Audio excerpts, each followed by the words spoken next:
Hi. Short class today. All right.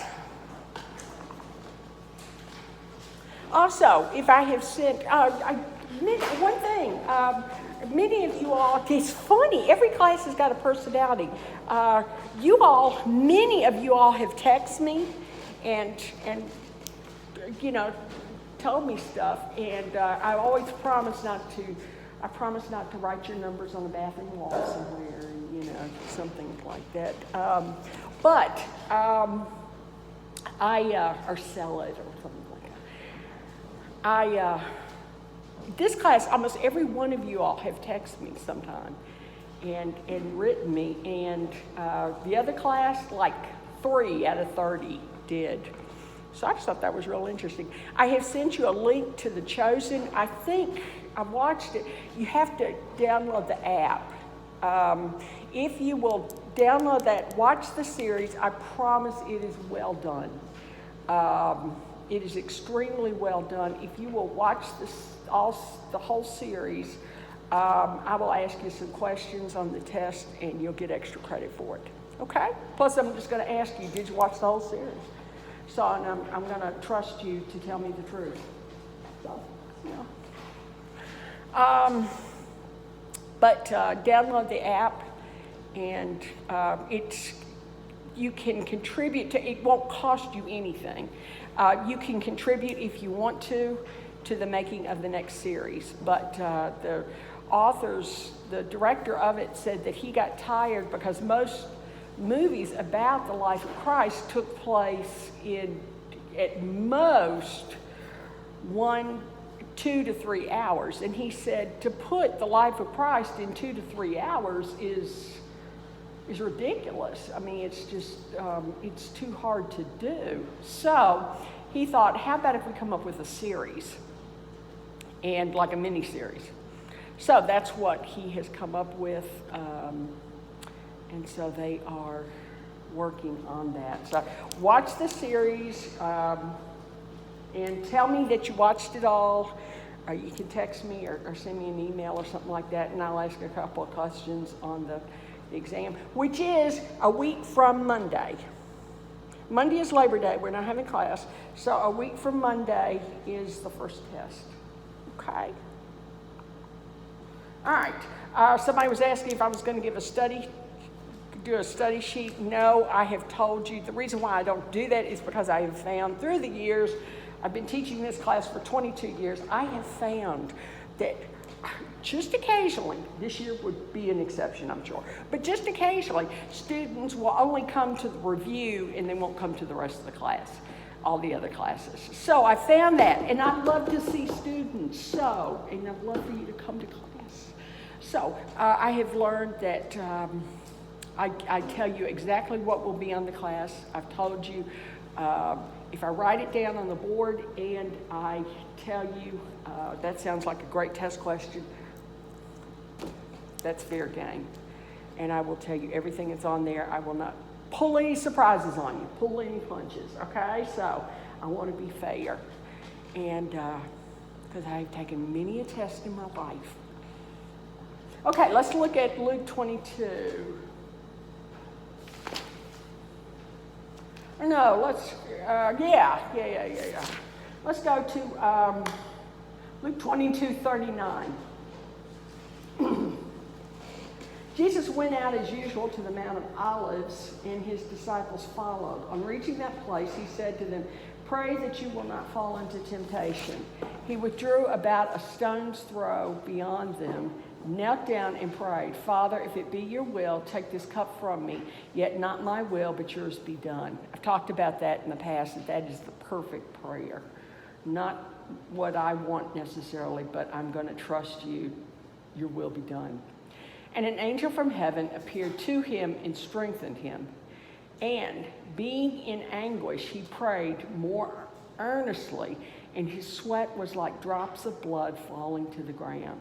Okay, he is in such physical, some people, the importance of Christ in his humanity is the fact that so many people are under the notion that Jesus just went prancing to the to the cross, it was like, okay, well, I got to endure the cross, and this is going to be painful and horrible, but at least I'm going to rise from the dead, so it's all going to be good anyway, and it's all good.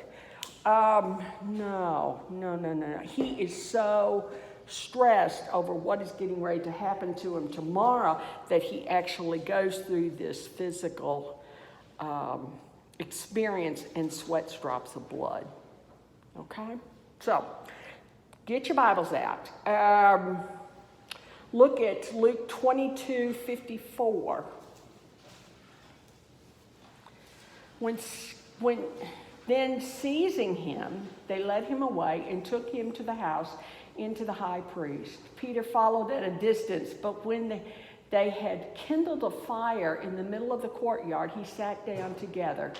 Peter sat down with them. A servant girl saw him seated there in the firelight. She looked closely at him there and said, "This man was with him." But he denied it. "Woman, I don't know him." A little while later, someone else saw him and said, "You are one of them." "Man, I am not," Peter replied. About an hour later, another asserted, "Certainly this fellow was with him, for he is a Galilean." Peter replied, "Man, I don't know what you are talking about." Just as he was speaking, the rooster crowed. The Lord turned and looked straight at Peter. Okay, here's what's going on. I thought this was especially interesting in that Jesus tells him, "You're going to deny me 3 times. Peter is so sure of himself that he says, "No, I'll never desert you. Jesus, I am your man. I'm right there." And he actually denies him. And Jesus is within view of him to where he turns. Right when he does it, Jesus turns and looks at him. You realize how, for your best friend to say, "You're going to betray me," and you're like, "No, I won't, no, I won't," and you actually do it, and your best friend is there and watches it and turns towards you and watches. Okay. Quite often, piece of American history that you see all over the place. Quite often on weather vanes, the old things that stick up on barns or houses, or we're getting ready to put one up on the gazebo. Quite often you have a rooster at the top of a weather vane, and they're in brass and copper. The reason that they put the rooster up there is because it is a representative of the rooster that crows, and the fact that Peter actually denied Christ, and that we are Peter. All of us have fallen short of the glory of God, and all of us have screwed up at one time or another. So that is what the rooster actually represents. And like I said, we're getting ready to put one up in the gazebo.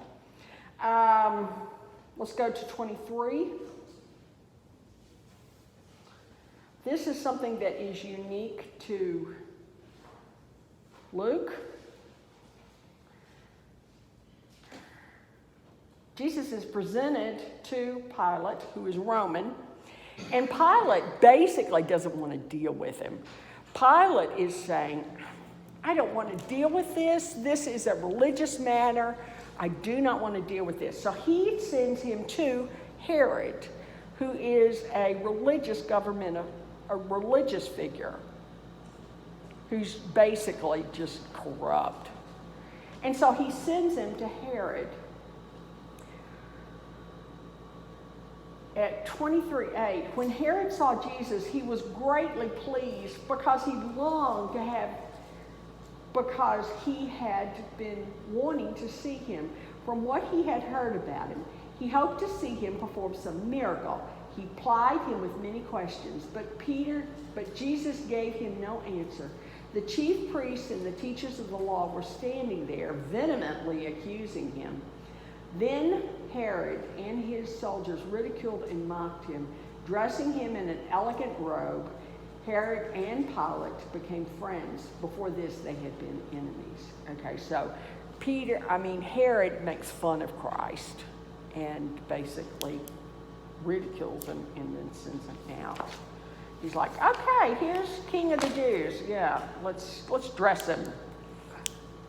The crown of thorns is put on him and a purple robe, which is the sign of royalty. The crown of thorns is supposed to be like a crown. Yeah, you know that. Okay, smart people. Okay, let's go to Jesus is crucified on 23. And then in 24, we have the resurrection that takes place. Look at 24:13. Cool story. Now, on the same day, two of them were going to a village called Emmaus, 7 miles from Jerusalem. They were talking with each other about everything that had happened. As they talked and discussed these things with each other, Jesus himself came and walked along with them, but they were kept from recognizing him. He asked them, "What are you discussing together as you walk along?" They stood together, their faces downcast. One of them, called Cleopas, asked him, "Are you the only visitor in Jerusalem who doesn't know the things that have been happening there in these days?" "What things?" he asked. "About Jesus of Nazareth," they replied. "He was a prophet, powerful in word and deed before God and all the people. The chief priests and our rulers handed him over to be sentenced to death, and they crucified him. But we had hoped that he was the one who was going to redeem Israel. And what is more, it is the third day since all this took place. In addition, some of our women amazed us. They went to the tomb early in the morning, but didn't find his body. They came and told us that they had seen a vision of angels who said he was alive. Then some of the companions went to the tomb and found it just as the women had said, but they did not see him."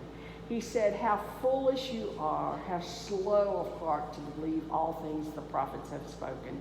Did not Christ have to suffer these things and then enter his glory?"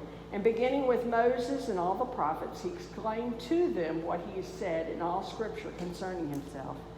As they approached the village they were going, Jesus acted as if he was going further.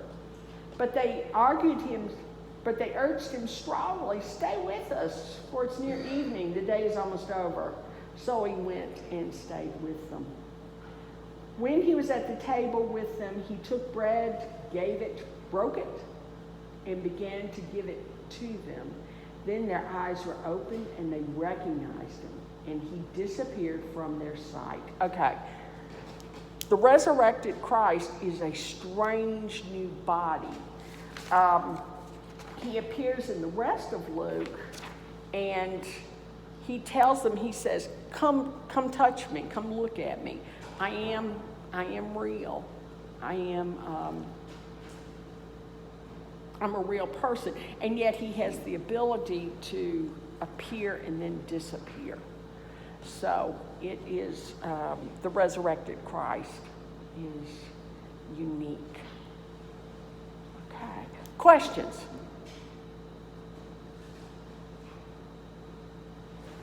Okay. Come on Friday and we will start talking about the Gospel of John. The number one favorite of most people. Most people love John.